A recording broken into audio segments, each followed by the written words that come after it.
हिमांशु, हम जानना ये चाहेंगे, सिर्फ रीता बहुगुणा जोशी के बेटे ही नहीं, स्वामी प्रसाद मौर्य की हम बात कर सकते हैं और तमाम उन पॉलिटिकल लीडर्स की हम बात कर सकते हैं जो समीकरण हमें नजर आ रहे थे 2017 में, वो पूरी तरह से इस बार बदल कर रख गए हैं। तो आपको क्या लगता है, क्या वाकई में इसका फर्क पड़ेगा, जिसका जिक्र बार बार अखिलेश यादव कर रहे हैं? बार बार वो ये कह रहे हैं कि आप पिछले वाला इलेक्शन मत समझिए, इस बार पूरी तरह से चीजें बदल कर रख गई हैं और यही बौखलाहट बीजेपी बार बार हर मंच पे दिखा रही है। देखिए, बिल्कुल एक चीज तो मान के चला जा सकता है कि ये चुनाव जो है 2017 का नहीं है। और इस बार अखिलेश यादव ने बहुत ही अच्छी रणनीति के तहत जो है वो उम्मीदवारों का चयन किया है जी। अखिलेश यादव ने इस बार जो है जातिगत समीकरण को साधते हुए और मैथमेटिक्स की जगह अर्थमेटिक्स के जरिए केमिस्ट्री साधी है उन्होंने, और ये केमिस्ट्री जातिगत ताने बाने को ध्यान में रखते हुए की उन्होंने, क्योंकि बीजेपी इसी केमिस्ट्री के आधार पर जो है 2014, 17 और 19 में जीती थी। अखिलेश यादव ने सबसे पहले स्वामी प्रसाद मौर्य को लिया, मायावती के 19 विधायकों में से 14 विधायक छोड़कर अखिलेश यादव के साथ चले जाते हैं। आप देखिए कांग्रेस के 2 विधायक उनके साथ आते हैं, बीजेपी के लगभग 15 विधायक, 15 से 20 विधायक उनके साथ खड़े होते हैं, जिनमें से कई मंत्री थे। तो वो जो उन्होंने ताना बाना बुना है ना, वो ताना बाना सोशल इंजीनियरिंग है।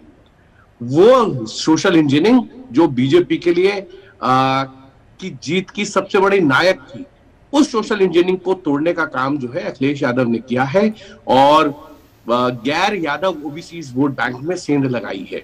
उन्होंने एक कोशिश और की है, अगर आप देखें तो ब्राह्मण वोटर्स को भी सेंध लगाने की कोशिश की है। आप देखिए चौथे चरण के चुनाव से पहले जो है वो मिले थे ये रीता बहुगुणा जोशी के जो बेटे हैं, वो मुलाकात की थी उन्होंने। वो मुलाकात ट्वीट की गई, ज्वाइनिंग नहीं कराई गई। ज्वाइनिंग का टाइम डिसाइड किया गया, लोगों तक मैसेज चले जाए कि रीता बहुगुणा जोशी अब साथ में है। लखनऊ में डेंट होता है, उससे प्रयागराज होता है, और अब ब्राह्मण बहुल क्षेत्र जो है, काशी क्षेत्र है, चंदौली है, यहाँ पर बलिया माफ कीजिएगा, गाजीपुर, यहाँ कुछ ब्राह्मण्स हैं। तो ये जो टैक्ट है ना कि हमको ज्वाइनिंग आज करा के क्या है, हम और उसको खींच सकते हैं, लोग याद रखें उसको, वो 3 बातों को ध्यान में रखते हुए इनकी ज्वाइनिंग कराई गई है। तो ये सारी चीजें अखिलेश ने बड़े कहें कि बहुत रणनीति के तहत जो इन सब पे काम किया है, और मुद्दों के साथ साथ उनकी कैंडिडेट की सिलेक्शन जो है वो बहुत अच्छी है।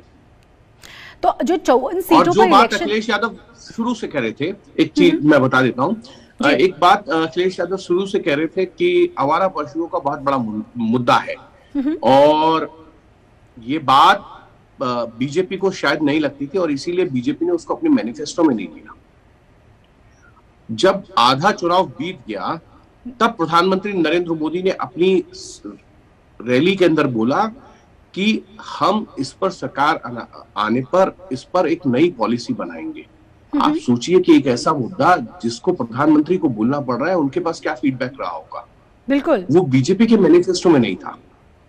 तो ये सारी चीजें अखिलेश ने अगर कहें तो ग्राउंड वर्क अच्छा किया था इस बार।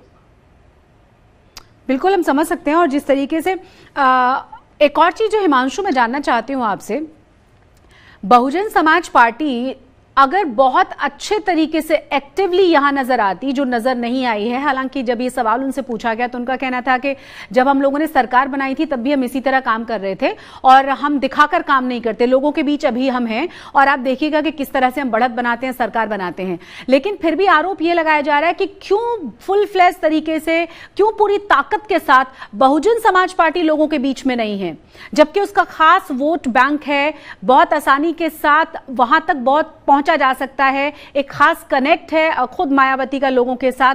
आखिर इस लेग के पीछे वजह क्या मानते हैं आप? देखिए, 2 चीज है। मायावती के साथ एक पर्टिकुलर वोट बैंक है, वो है जाटव।